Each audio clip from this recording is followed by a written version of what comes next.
I want to share my personal experience with creating multiple streams of income as a creative. I'm originally from Bulgaria. I moved to the States 20 years ago, and I worked in feature films. I had a feature film on human trafficking, which I wrote the script and produced.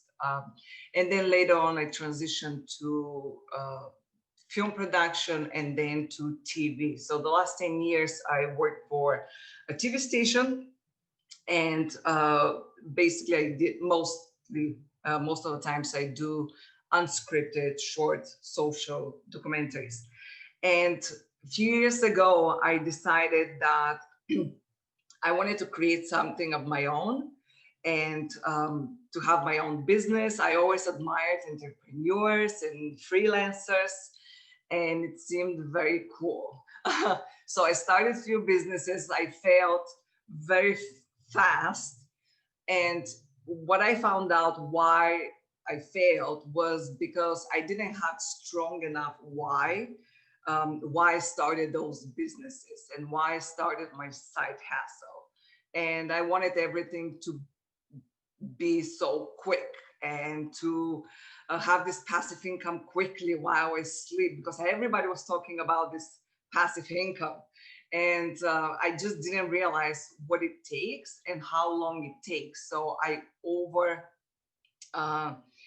just expected everything to happen so fast. So I'm just going to share my personal experience. So few things that I found that were important for me.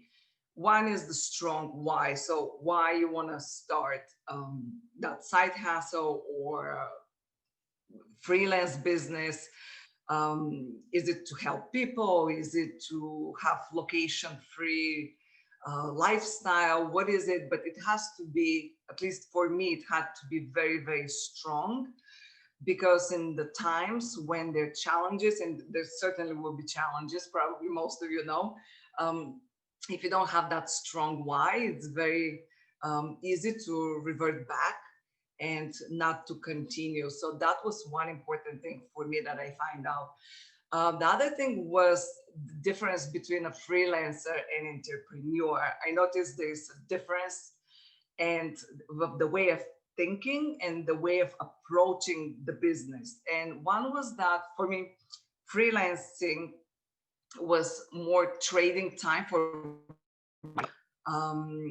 I'll have clients and I'll start editing, but it felt exhausting from morning to night. I'll just sit. I sometimes didn't even have time to wash my hair or go do things with my son because I was so overwhelmed, and I felt like I had to deliver constantly on a deadline, and it was just exhausting. And I noticed entrepreneurs, the way they think, it's more of building something sustainable that you get paid over and over. So I started doing a lot of research on that, and I created multiple streams of incomes, which I'm going to share a little bit later. So then the next thing was the why. And the third important thing, especially now with COVID, it's that everything around us changes, and we have to evolve and change as well. So before, we'll have clients that will hire us, we'll produce these big elaborate shoots and get them footage, sounds, everything that they wanted. But now I noticed a lot of these clients, they just purchase stock footage and stock audio and music and so on. And things are changing. Unless they want something very, very specific, they're willing more to go and just get a download stock footage, stills, or audio.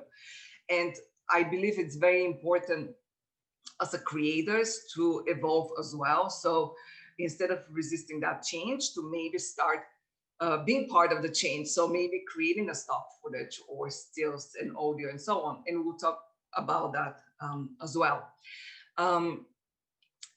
The other thing was, in my personal experience, is the passive income. So when I'm just looking over at my notes, so what did I write?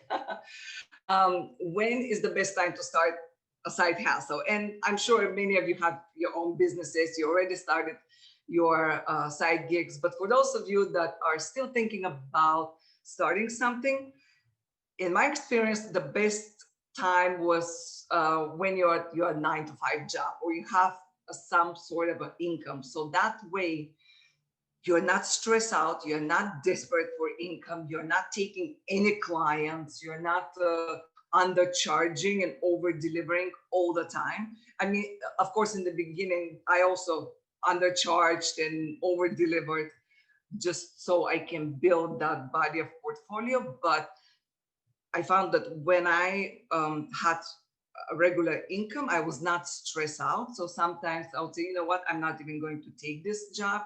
It's not aligned with my values, and I just don't want to do it. But I had that other income to fall on.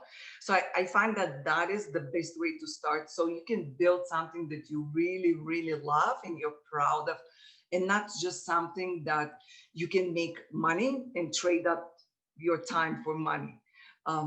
So those are the important things that I wanted to share. And let's just go over some of the things that for me are the best way to have these multiple streams of income. And again, this is for creators. Probably if you're in a different sector or a different line of work, those some of them might not work. But the first thing is the downloadable products.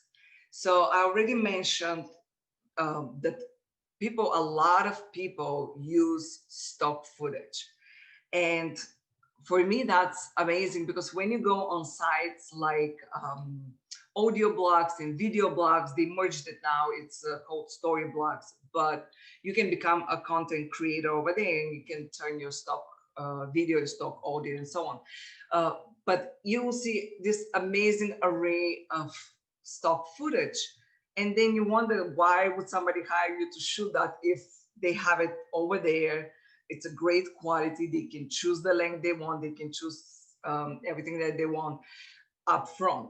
So if you are a creator, what I did was, if we're on a shoot sometimes on my lunch break or beforehand, I'll just grab my camera.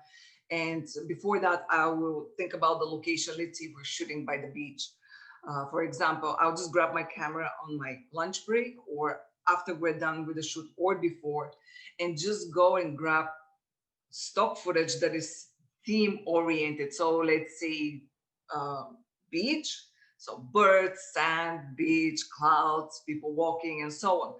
And that way, I'm not dedicating a day to go and shoot, but I already am leveraging the shoot. And I don't think that's a conflict of interest, because I'm doing it on my own time after the shoot is over.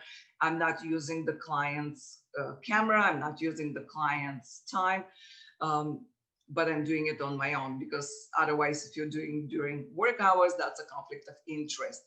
And the important thing with creating this kind of well, actually all kind of content and all of those things that we'll talk about, the important thing is to have a schedule. For me, I was procrastinating to do all these things for months, and I always found that I tell myself, you know what, I'm just going to do it on that day when we don't have a shoot, when I'm not busy, when my son is in school, and I'll just do it. And then something comes up and I never do it. So I decided 1 week to sit down and to just dedicate this whole week to create my course, to polish my stock video, to cut it up, to clean the sound, and to upload it. And that worked for me. But for you, it might be an hour a day. It might be 1 day a week. You have to decide what works for you and for your lifestyle. So going back to the stock video, stock footage, you can create that. You can create audio.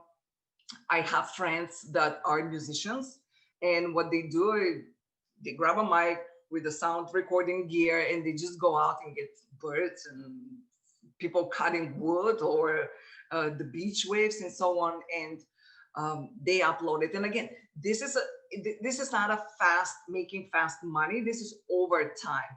And all these strategies actually, I noticed that it takes time, even with the courses. The first month is $100, then it's two, and eventually it grows and grows. And the same thing is with the stock footage, because before there was not a lot of competition, but now there is a lot of competition.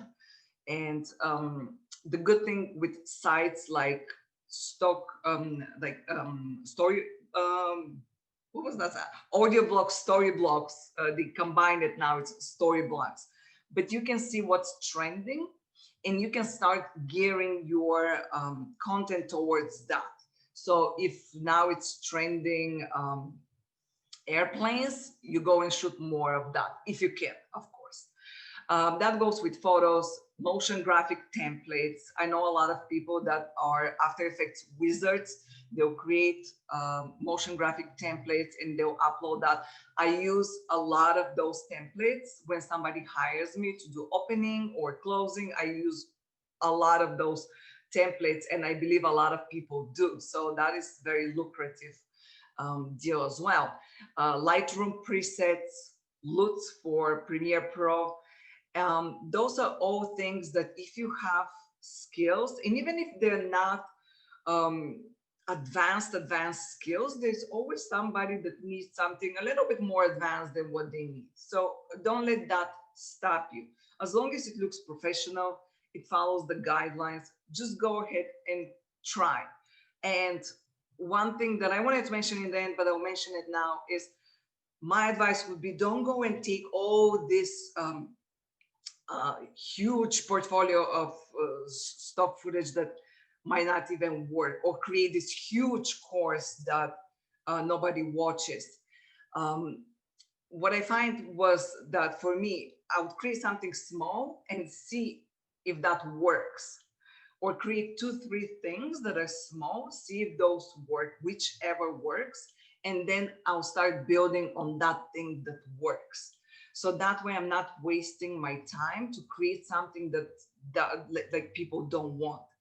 Because as long as if you don't have a community that you can call and ask what they want you to create for them, it's very hard. It's like shooting in the dark. So I'm going a little off topic here, but if you have a community, let's say a Facebook group or a YouTube channel or somewhere, or Instagram, somewhere where people are following you all the time, they follow your work, it's very, very easy to ask them questions. So guys, what do you want me to create? Do you want a documentary course, or do you want something on audio, or do you want interview skills for a documentary film? What do you want me to create for you? So when they give you their responses, you know what your community needs, and you can create your course geared towards that, or start with a free ebook and then see if that would work.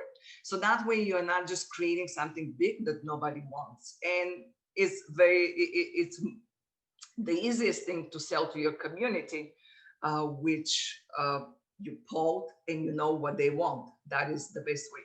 But moving forward, selling physical products on Etsy. And I follow a few people on Instagram. Unfortunately, I'm a very bad drawer. I can't draw, but I know a lot of people that do illustrations, or they do digital art prints, and they sell that because you download it over, and people download over and over time. So it's not they buy one and that's that. It's similar to the stock footage, but that's on Etsy. T-shirts or mugs as well you can sell, but digital art prints, a lot of people sell that, and they actually make a pretty good income from that. The other thing, when I started to freelance as an editor, was outsourcing my work. So let's say a client would hire me to do a job for, I don't know, let's say $700, and I'm busy with something else. I'll just outsource that to someone else and give them for whatever percentage you agree on, 30, 40, 50% of the work. But make sure it's somebody that you trust, that you know their working style, that you know they keep deadlines. But that way, when you outsource your work, you're not tied to the desk to do that work, but you can work on something that is bigger or something that you're working currently. So that actually worked very well for me. I have two people that I trust. Um, I hired them before. I worked with them many, many times. And I know that when I tell them it's a week deadline, I'll get it at least 5 days or 6 days. And then we can do revisions, but that's very important. The other thing that I have colleagues that do is rent their equipment.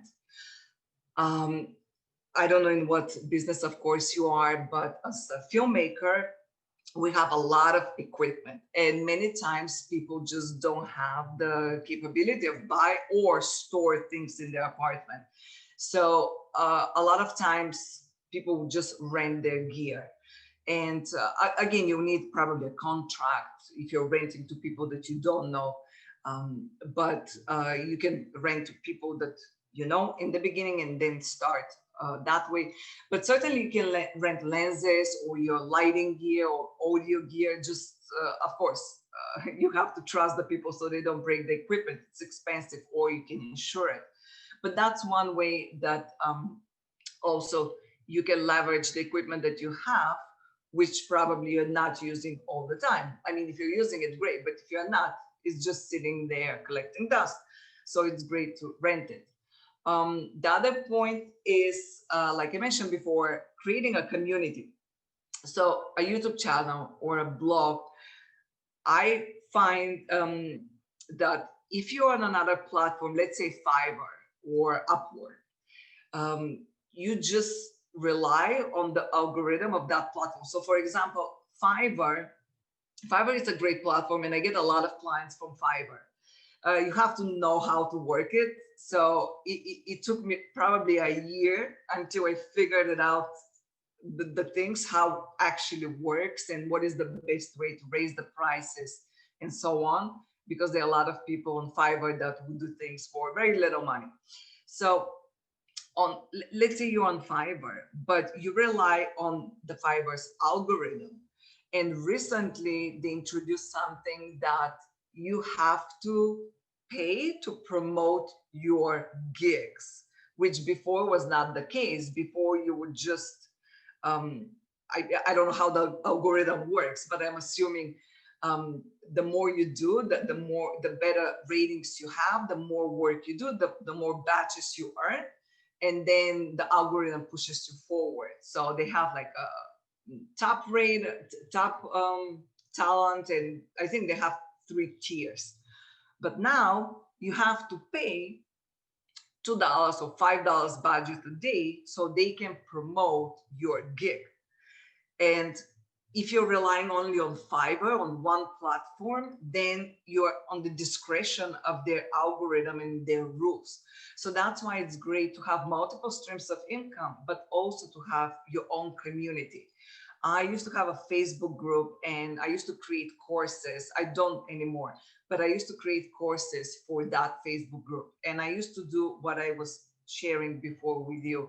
I would poll them and I'll ask them what they want, and then I'll just create that thing.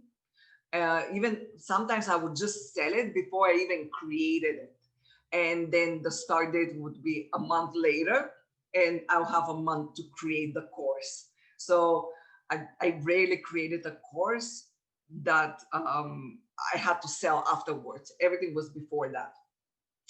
But due to other circumstances, I had to stop that, and decided to continue with pre-recorded courses. And I'm going to share that as my last point. The other thing is ebooks, and probably you've downloaded many or you have created many, but connected to having your own community, it's collecting people's email addresses. Because let's say Facebook disappears tomorrow, or YouTube or Fiverr, you're just losing contact with all your clients in your community. So it is very important to start building your email list.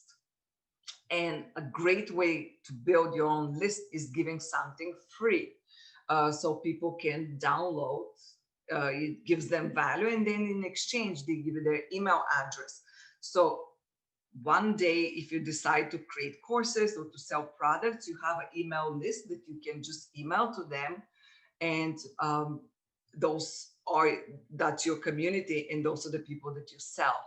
Because relying on a different platform, it's just you're in the discretion of their rules, and you're not at home, you're in their backyard. So creating ebook, something that it's related to what you're doing. And again, I had that problem. I don't know if you have that problem, but I had that challenge when I started. I always thought, but what would people want to learn from me? You know, I don't even know. I'm not like amazing cinematographer. I'm not, you know, I think that's the self-critic. And then I read something that clicked with me, that, you know, remember that you're one step further than someone else. So create that free thing for someone else that is just one step behind. Even now that I'm sharing this, I'm sure there are a lot of people that can share, or they have amazing income, more than me, from multiple streams of income, but I'm sharing my own personal experience. And just for you, just remember you're exactly where you need to be. And there's always somebody that needs or knows less than you, and they want to know as much as you. So you can create something very simple from what you know, how to start an illustration business, or how to how to shoot stock video, how to shoot your first photos, something that is very simple. For example, when I started my YouTube channel, I created something that I knew about green screen. I'm sure now everybody knows about green screen, but before, I just knew how to light it because I had some bad experiences with lighting it wrong, or with the green screen having wrinkles and then was hard to edit. So I just decided, you know what, let me just create 5 videos, or 3 videos. I can't remember the amount of my experience, like what I found to be to work for green screen. So I did that for YouTube. And years later, I repackaged that as a short course, and I posted on Skillshare along with my other course that is on documentary filmmaking. And guess what? The green screen course that is so tiny, it's the repurposed videos from YouTube. It's making a lot more than the documentary course that I spent a week editing, in shooting and editing and pre-production on it. And I was shocked because I put so much work into this documentary course, but the green screen actually works better. So that's why I believe it's important to do 2, 3 small things and see what works, and then build on that, instead of creating this huge course that people don't watch. So moving on, I hope that's helpful. If you have questions, I can answer them afterwards. The next thing is affiliate links. And again, that is probably when you have a YouTube channel or Instagram, or a blog, and people are coming and reading and watching your content, and you can share affiliate links.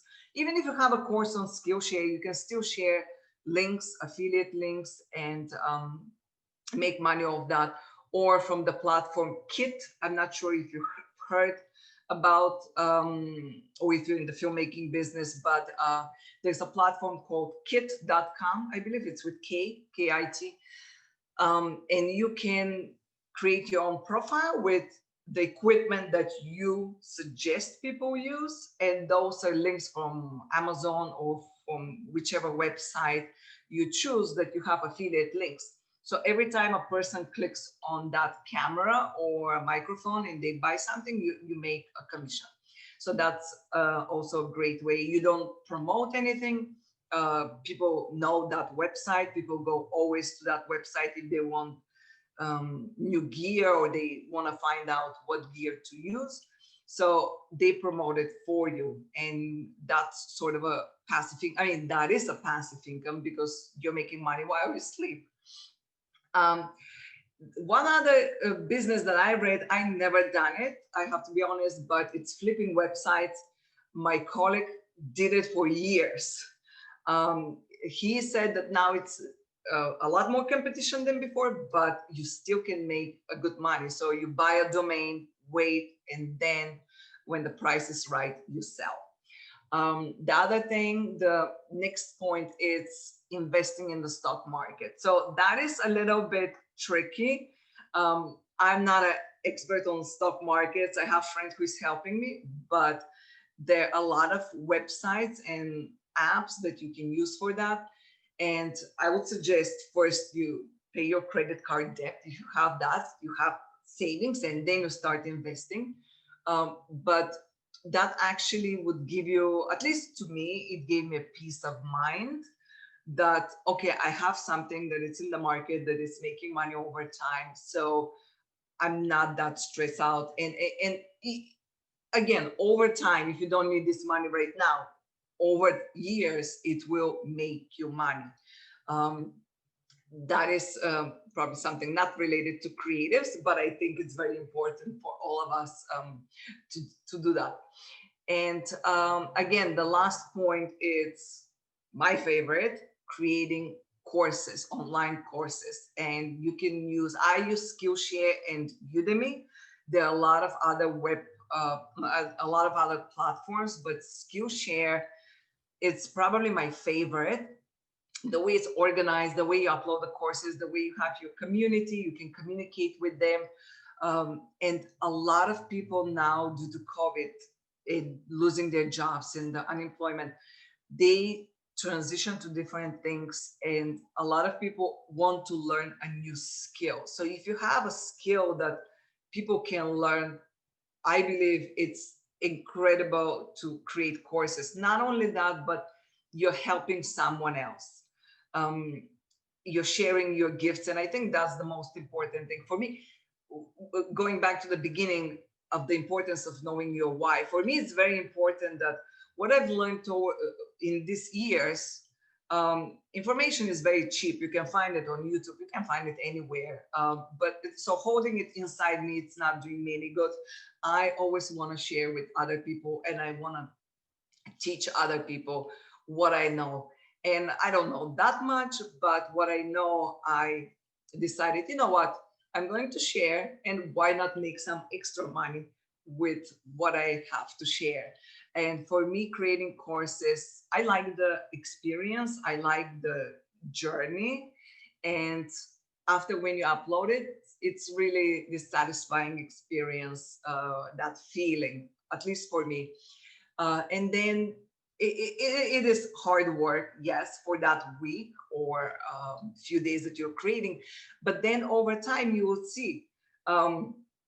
The first month, probably you'll make like $20 or 30 or 40, and then it starts growing and it's exponential. And I noticed that every month it's more and more, especially now with the pandemic, it's a lot more. It's just a lot more people want to learn new skills. And so in my experience, that it's one of the best ways that I would suggest creatives or anyone, actually. You can see any courses on Skillshare, that you create a course and yeah, start that. But remember, above all, it's have fun, because if you don't have fun, why then we start all that? Because it's very difficult to start a business. So if we're not having fun, then why start it? But remember, have fun, and then enjoy the process. So I hope that was helpful. Thank you so much, Lucia. It was such insightful, and just hearing someone else who's doing all Yeah. of those things to say, you know what, I was procrastinating as well, and I had those horrible voices in my head telling me not to do it, but to just go for it, because as you said, you're always one step ahead of someone else. Yeah, and procrastination, it's I don't know, it's really something that we have to deal from inside. um I think we procrastinate, but at least for me, it's those voices. Who's going to watch my video? There's so many amazing courses on Skillshare. They have so much more experience, but that's just inside our head. And that was the biggest stopper for me, procrastinating. And yeah, once I created one course, then I'm like, you know what? I'm just doing another and another. So yeah. Absolutely. And it's something I heard yesterday as well from someone else. Everything she's now doing in her job, she learned those skills in her free time by volunteering, by doing classes, and gaining that knowledge, not in her actual job. So, as you said, Yeah, people are more open to learning skills now, going on Skillshare and similar sites, and just learning things they haven't done before. And yeah, as we're all professionals here, we have some knowledge that someone else doesn't have yet, and they want to learn. So yeah, I think we should all stick with it and know our worth and know that we have some knowledge to share, and that there is someone out there who wants to get in the industry you're in right now and doesn't have any skills. So it's always worth sharing. And yeah, especially the community aspect as well. I think there's a few people here on this call who will very be proactive in communities like Heidi and Denise. They love the community chat, and they're always happy to share in the community. So I think this is also something so important, to have the community to fall back onto. I share with my community. I ask for advice. Just like a few days yes, ago, I asked someone about something financial, where I was just like, you know what, I just need a sounding board. I think I know what I want, but I just need someone else to confirm it. So it's always great to have that community you can yeah, trust and rely on. absolutely. And it just, we all have 24 hours a day. So I think I shared a lot of things, but it's overwhelming if you start doing it all at once. So just pick one or two and start. Don't be hard on yourself. You know, you are exactly where you need to be. So just start small with one thing and then build on it. Life is not that short. You know, we always have time. We have time to create, you know, and creating a business takes anyways a long time. So it's good to start and not hate the process.